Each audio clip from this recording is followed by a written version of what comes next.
FM 하우징입니다. 관촌 방수리 신축 주택 현장입니다. 지금 마감 작업 중이고요. 조경이랑 데크 공사 중입니다. 아마 이번 주 내로 이제 완전히 끝날 것 같고, 입주는 지금도 가능하시긴 한데 공사 완전히 끝나시고 들어오신다고 그래가지고 아직 입주는 안 하셨어요. 그런데 그동안 기물을 좀 넣어 놓으셨어요. 제가 이게 짐 들어오기 전에 가능한 사진을 한번 찍어 보려고 했는데, 이제 싱크대 붙박이장 에서 제일 처음에 본드 냄새가 좀 납니다. 냄새 죽이신다고 커피 가루를 갖다 놓으셨어요. 커피 가루가 신축 주택 냄새 빼는데 아주 유효합니다. 일반적으로 커피 가루 같은 경우에 현대인들한테 되게 친숙한 냄새라서 이제 이질감도 없고, 양파 같은 걸 쓰시기도 하죠. 저렇게 양파를 갖다 놓으셨어요. 그런데 뭐 제 개인적으로는 커피 가루가 무난하게 냄새 빼는데 좋은 것 같습니다. 목조주택이 친환경이긴 하지만 맨 마지막 싱크대는 항상 들어오잖아요. 그래서 싱크대에서 항상 시트지 붙인 본드 냄새가 나기 마련입니다. 그 냄새 빠지는데 시간이 좀 걸려요. 길게는 한 2달, 짧게는 1, 2주 걸리는데, 창문 약간 열어 놓으시고 보일러 떼시고 하면 냄새가 빨리 빠집니다. 이게 1억 1,500 정도 들었나요? 29평이고요.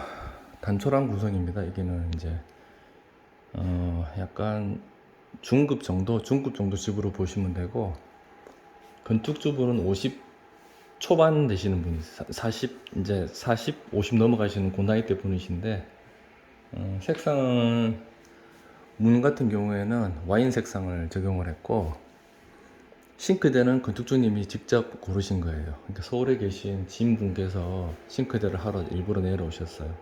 원목 선반 같은 경우는 제가 뭐 거의 이제 서비스로 해드리는 부분이고, 창틀 같은 부분은 원목으로 돌려드렸습니다.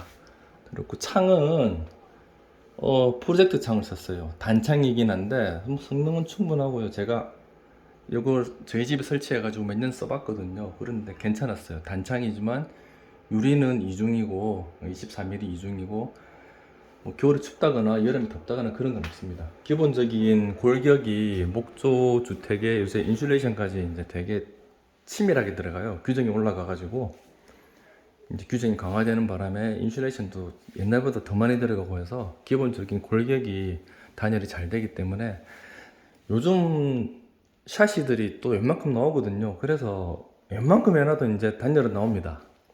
춥고 덥고 그런 건 없어요. 차라리 오히려 환기가 문제가 되죠. 단열이 너무 잘 되고 기밀성이 좋기 때문에 오히려 여름이나 겨울에 난방비나 냉방비를 좀 더 쓰더라도 환기를 시켜주는 것이 더 필요한 시대가 되었습니다.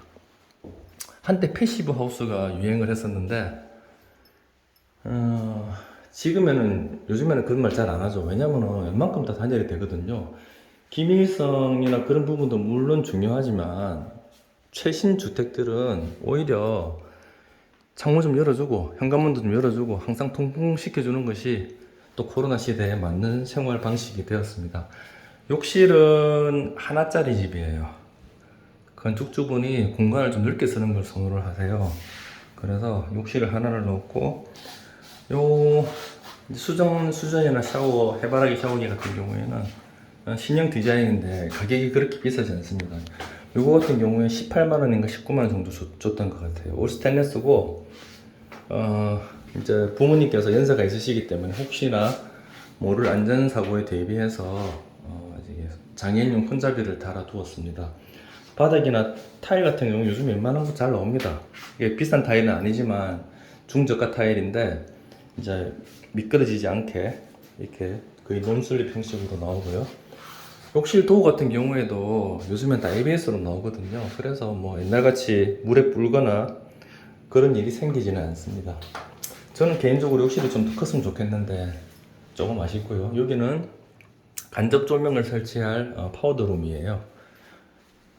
이제 여기서 화장을 하시거나 이제 거울을 보시거나 옷 매무새를 보시거나 그렇게 되겠고, 여기는 다용도실입니다. 다용도실은 조금 크게 뺐어요. 여기 이제 세탁기라든가 이제 건조기 혹은 또 주방 기물들이 주방에 싱크대에 다 안 들어가면 이 공간에 놓이게 될 겁니다. 됐고, 거실은 크게 빠진 집이에요. 사이즈에 비해서 거실이 매우 큽니다.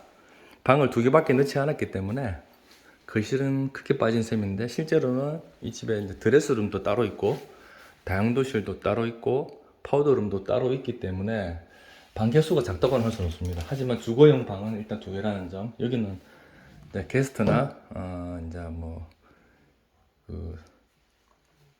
자손 네 분, 이렇게 손님이나 이제 부모님 안방에 계실 거고, 여기는 이제 자제분들이 침실로 쓰실 공간이고, 여기는 드레스룸이에요. 곳곳에 양파가 이제 냄새를 빼기 위해서 나와 있습니다. 냄새는 거의 싱크대나 붙박이장에서 나요. 저희가 보통 목조주택을 이렇게 짓고 나면은 본드 냄새는 거의 안 납니다.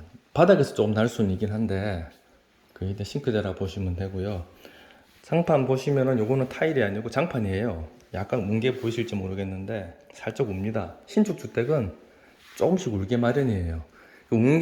우는 게 되게 보기 싫으시면은 데코 타일이라든가 뭐 강화마루 뭐 여러 가지 원목마루도 있고 여러 가지 것들이 있는데, 쓰시기에는 장판이 좋기 때문에 저는 보통 장판을 추천을 하고요.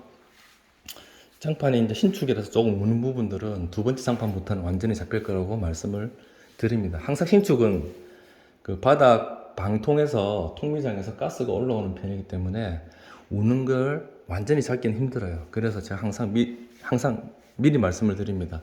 조금 울 수가 있으니까는 그 점은 양해를 부탁드린다고 말씀을 드렸고, 창틀 부분에 창틀 잼이라고 하는데 그런 게 필요한 부분들은 다 저기다 원목으로 달렸어요. 원목을 돌려가지고 도료를 요트 바니쉬를 썼습니다. 그 북유럽이나 유럽 등지에서 이제 그 요트 타시는 분들이 그 데크 상판재에 칠하는 도료인데 탄성이 있기 때문에 내구성이 좀 우수한 편이죠. 보통 가정집 실내에서 쓰시면은 20년, 30년 그냥 별다른 손 없이 쓰셔도, 이제 AS 없이 쓰셔도 무리가 없는 그런 도료들입니다. 이런 마감 도료들이 집의 퀄리티를 좌우합니다. 평이한 디자인이긴 한데 일단 뭐 요즘에 자재값도 많이 오르고 그래가지고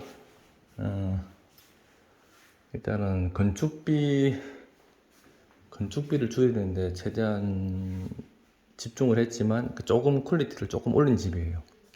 작년에 1억에 30평짜리 집을 지은 적이 있는데 그 집은 건축비를 더 다운시키기 위해서 노력한 집이고, 이 집은 그 집보다는 조금 중급 집이라고 보시면 됩니다. 내년이 되면은 자재비가 내리면서 이제 좀 건축비가 좀 더 안정이 될 거라고 봅니다. 문 색깔은 제가 나무 목문이에요. 목문인데 저기 표면이 원목은 아니고 화이버 글라스 도어입니다. 나무도 들어가 있고 화이버 글라스로 조합이 돼가지고 단열이 좋은 문입니다. 일반적인 알루미늄 문이나 철제 문보다는 훨씬 단열성이 좋습니다. 결로 걱정은 거의 안 하셔도 됩니다. 이 정도로 실내를 마무리하고 실외를 한번 찍고 싶은데, 이거는 데크 공사 끝나고 나면은 좀 그림이 나올 것 같고, 마당에 잔디 같은 게 좀 심겨져 있으면 아마 좀 훨씬 보기 좋을 것 같습니다. 예, 여기까지 FM 하우징이었습니다.